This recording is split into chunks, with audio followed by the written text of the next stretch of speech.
Good afternoon, brothers and sisters. Today is Wednesday, June the 3rd. It is 1:09 p.m. We're going to start off with a sound saying coming from Nehemiah 1 verse 7. The Lord is good, a stronghold in the day of trouble, and he knoweth them that trust in him. The Lord is good, a stronghold in the day of trouble, and he knoweth them that trust in him. You can trust God when he tells you that he knows if you trust him wholeheartedly. You can fool man all the time with this trust level, but you can never fool God. So he knoweth if you truly trust in him. Okay?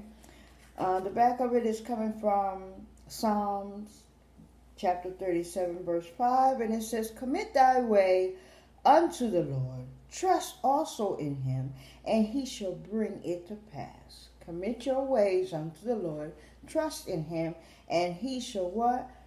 Bring things to pass. Okay? He shall bring it to pass.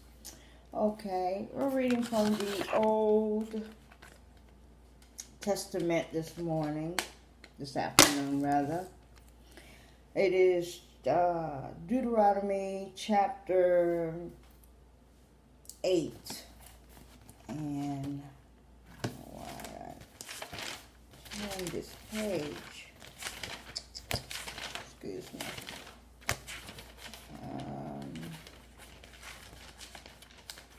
I always think I had this page folded. And I'm not happy that I'm searching for it. Alright, Deuteronomy 8 is Moses. And he is exhorting Israel to remember God's kindness and mercy. Something we need to remember today. Even though we seem to not even remember God in anything that we do today, which is part of our problems today. And for some reason, I found a page.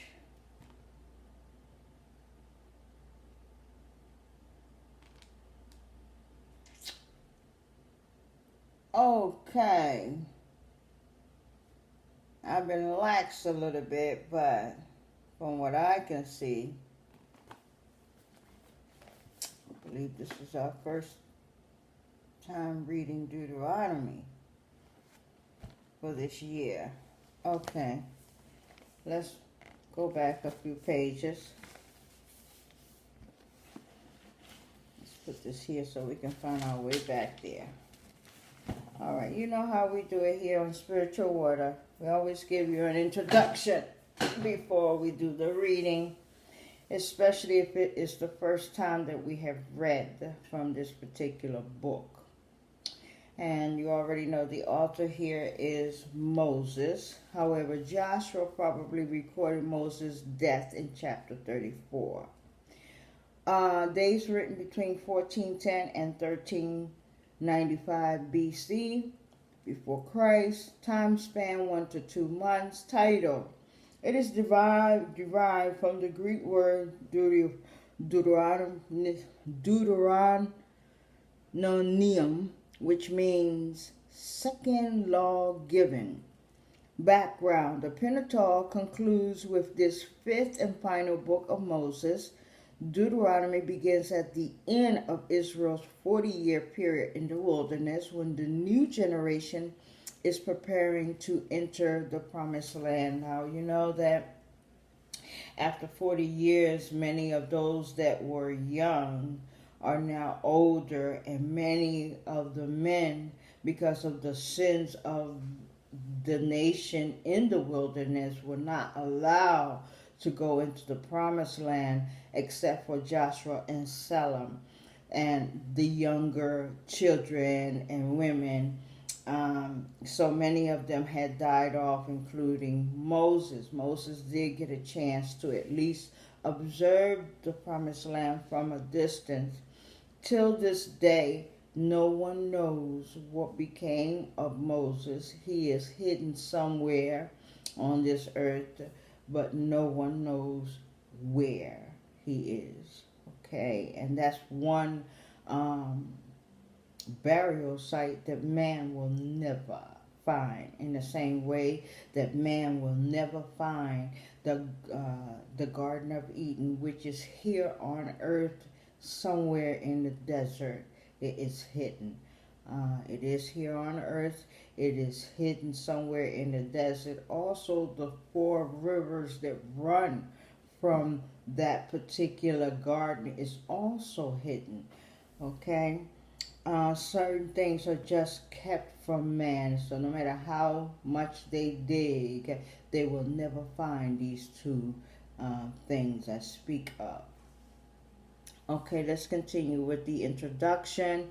We're written on the plains near the Jordan River in Moab, due east of Jericho. To the new generation of Israelites. Contents. A number of years has passed since the law was given at Mount Sinai to the parents of these Israelites, but that generation has since died in the wilderness, except Salem and Joshua. And this new generation needs to learn how to develop a proper relationship with God. Thus, 3 farewell sermons to Israel are given by the 120-year-old Moses just prior to his death, and the appointment of Joshua as Moses' successor takes place. These addresses challenges the people to live their future with faith and obedience as they review their past.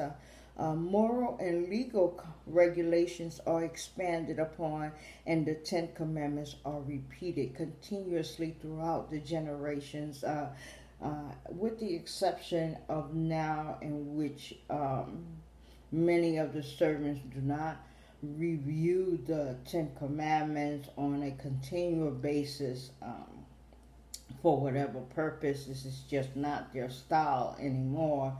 After all, we have taken our 10 Commandments and just mistreated them and shoved them to the side as if we no longer have need of them. The world simply wants to live by the laws that they have created for themselves and want to ignore the laws of God, which leads to where we are today.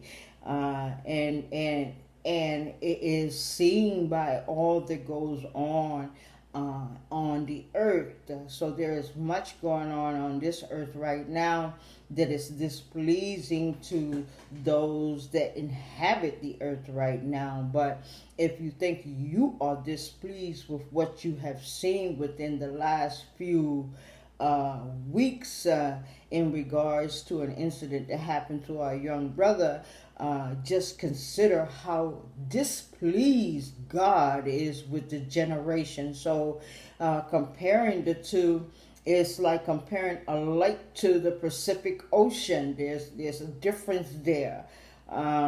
There's only certain things you could see in a lake, but in the Pacific Ocean, that's a totally different ball game. So if we think we are disappointed with what's going on in our world, just consider for a moment how God feels about what our world has become. Okay, so his disappointment is always greater than the disappointment of man, period. Okay, so let's return back to the introduction. The key words for the book of Deuteronomy is remember. Remember. Those are key words. Covenant. Key words. Obedience. Key words. So we're not being obedient anymore. Not just to God. We're not obeying him, but we're not obeying the laws that we have created for ourselves. So this is a nation of disobedient generations. Even with the recent events that have happened within the past 3 or 4 or 5 days, you can tell just by looking at your television which ones among the people that are gathering are peacemakers and which ones are misfits. Okay? Misfits cannot change anything in our world at all. Only the peacemakers can bring about change into this world because they do it in a different fashion. They do it in a peaceful nature. Because the peaceful nature is what really honors our brother who has just been killed by the police. That's how we honor him. By being peaceful in our doing and trying to implement change in a peaceful manner. This gives our brother a sense of peace. But when you look at what the misfits are doing, this gives him a sense of distraught.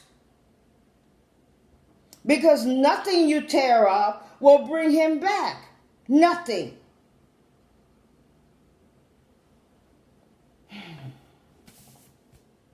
Theme.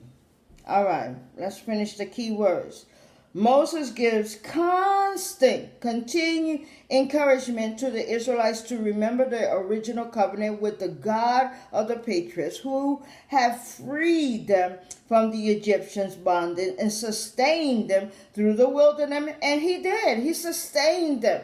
Every possible need that these people had, God gave them. And he sustains us now, even in our wickedness. Okay, that's the mercy and goodness of God, and this is what this chapter is about today. Okay, the only proper response from such an undeserving